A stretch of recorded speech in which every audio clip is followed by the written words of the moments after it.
শ্ৰী বিষ্ণু মন্দিৰৰ নৱনিৰ্মিত দেৱগৃহৰ দ্বাদশ বাৰ্ষিক প্ৰতিষ্ঠা দিৱস আৰু গোন্ধ চৌপৰি সভা উদযাপন।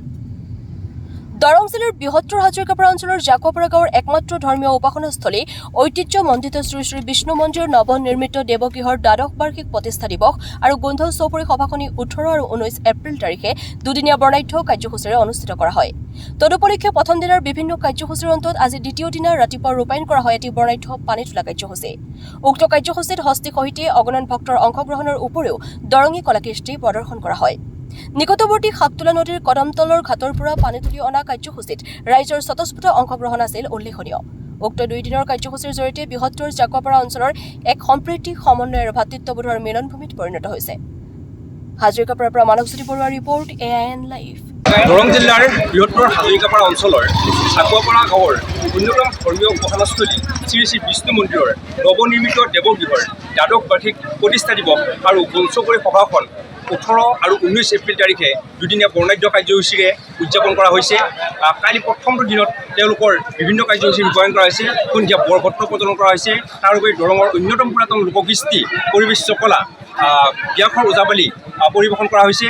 আৰু আজি দ্বিতীয় দিনৰ অন্যতম আকৰ্ষণীয় কাৰ্যসূচী পানী তোলা কাৰ্যসূচী ৰূপায়ণ কৰা হৈছে। জাকপাৰা বিষ্ণু মন্দিৰ প্ৰাংগণৰ পৰা প্ৰায় 10 সহস্ৰাধিক ভক্ত বৈষ্ণৱৰ উপস্থিতিৰে এক বিশাল শোভাযাত্ৰাৰে তেওঁলোকে আহি ইয়াৰ হাজৰিকাপাৰাৰ নিকটৱৰ্তী সাপতোলা নদীৰ কদমতলৰ ঘাটত তেওঁলোকে পানী তোলা কাৰ্যসূচী ৰূপায়ণ কৰিছে। এই শোভাযাত্ৰাত অসংখ্য লোকৰ সমাগম হোৱা আমি দেখিবলৈ পাইছোঁ। ইয়াতে দৰঙৰ অন্যতম পুৰাতন লোককৃষ্টি বৰঢুলীয়া, হেঁপাঢুলীয়া, ইয়াৰ উপৰি বেণ্ড পাৰ্টি, আইনাম, বিয়ানাম আদি বিভিন্ন দলৰ ইয়াত সমাহাৰে এক নান্দনিক পৰিৱেশ সৃষ্টি হৈছে। মই মোৰ সহযোগীক ইয়াৰ সামগ্ৰিক পৰিৱেশটো মই দেখুৱাবৰ বাবে অনুৰোধ জনাইছোঁ। বিষয়ববী আছে, তেওঁলোকৰ পৰা আমি কিছু কথা জানিব বিচাৰিছোঁ। হয়, নমস্কাৰ। প্ৰথমে মই AIN লাইভৰ দিবলৈ মই কৰিছোঁ।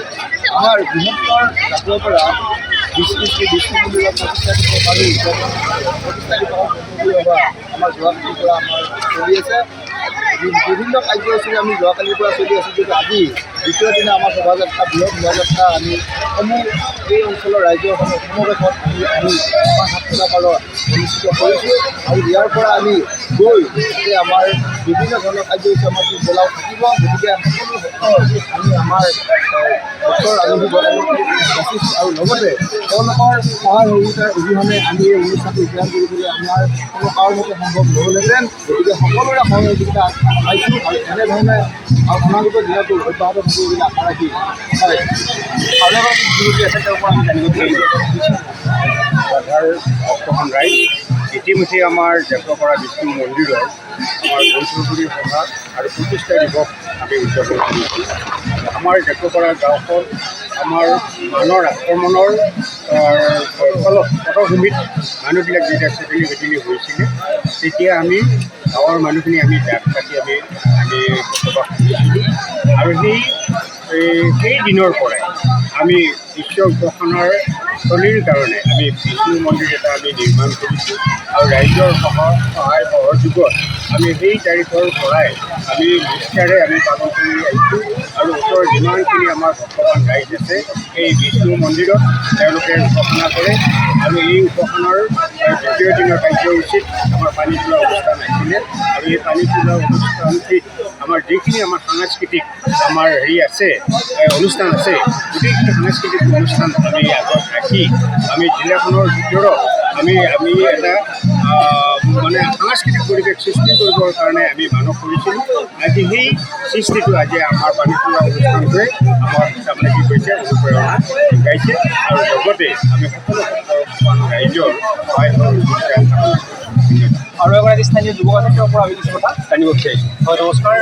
এয়া আচলতে আমাৰ বয়োজ্যেষ্ঠসকলৰ অতি কষ্টৰ ফলত দ্বাদশ বাৰ্ষিক আমি মন্দিৰ প্ৰতিষ্ঠাৰ লগতে গোন্ধ চৌপৰি সভাখন অনুষ্ঠিত কৰিবলৈ সক্ষম হৈছোঁ।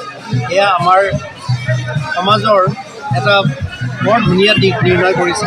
গতিকে ইয়াৰ জৰিয়তে আমি আমাৰ বয়োজ্যেষ্ঠসকলক তেওঁলোকে ধুনীয়া বাট দেখাই যোৱাৰ কাৰণে তেওঁলোকক এই চাগতে ধন্যবাদ জনাইছোঁ। আগলৈ যাতে আমি এনেকুৱা অনুষ্ঠান এটা পাতিব পাৰোঁ, তাৰ কাৰণে ভগৱানৰ ওচৰত লগতে আপোনালোকৰ পৰাও আমি সহায় সহযোগিতা বিচাৰিছোঁ। শ্ৰী শ্ৰী বিষ্ণু মন্দিৰৰ দ্বাদশ বাৰ্ষিক নৱনিৰ্মিত দেৱগৃহৰ দ্বাদশ বাৰ্ষিক প্ৰতিষ্ঠা দিৱস আৰু চৌপৰি সভাৰ দ্বিতীয়টো দিনৰ পানী তোলা কাৰ্যসূচীৰ এয়া এক নান্দনিক দৃশ্য। ইয়াত হাজাৰ হাজাৰ লোক আহি উপস্থিত হৈছে। আমি দেখিবলৈ পাইছোঁ এয়া সাততলা নদীৰ কদমতালৰ ঘাটৰ পৰা তেওঁলোকে পানীখিনি আগবাঢ়ি দিছে।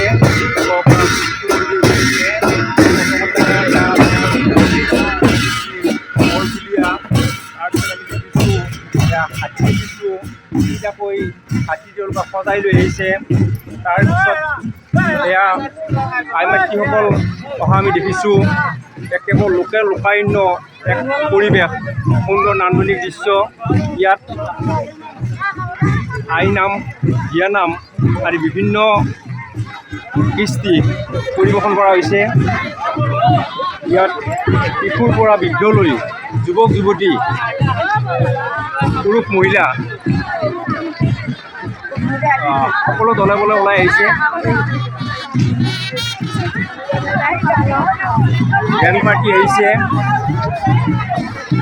সুন্দৰ এক মনোমোহা পৰিৱেশ। মই পুনৰ পৰা কৈছোঁ দৰং জিলাৰ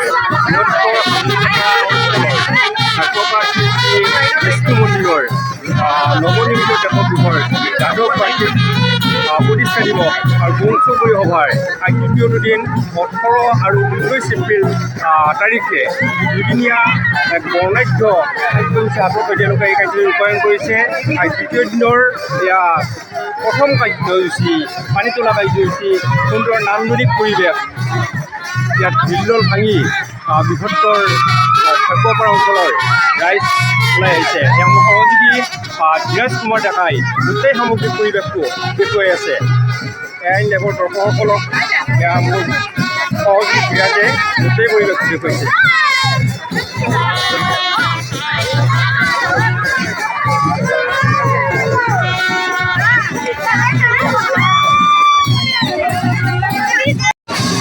এনেদৰে সাকুৱাপাৰা বিষ্ণু মন্দিৰৰ যি নৱনিৰ্মিত দেৱগৃহৰ দ্বাদশ বাৰ্ষিক প্ৰতিষ্ঠা দিৱস আৰু গৌণ চৌপৰি আজি ইয়াত ৰাইজ ওলাই আহিছে। ইয়াক চাই এক ভাল লগা দৃশ্য আৰু গোটেই গাঁওখনত এই অনুষ্ঠানটোৱে এক সমন্বয় সম্প্ৰীতিৰ এক মিলাপ্ৰীতিৰ ভাৱ আমি প্ৰকাশ পোৱা আমি দেখিবলৈ পাইছোঁ। আৰু আমিও AIN লাইভৰ তৰফৰ পৰা এই অনুষ্ঠানবোৰ আমি সফল ৰূপায়ণ হোৱাটো আশা কৰিলোঁ।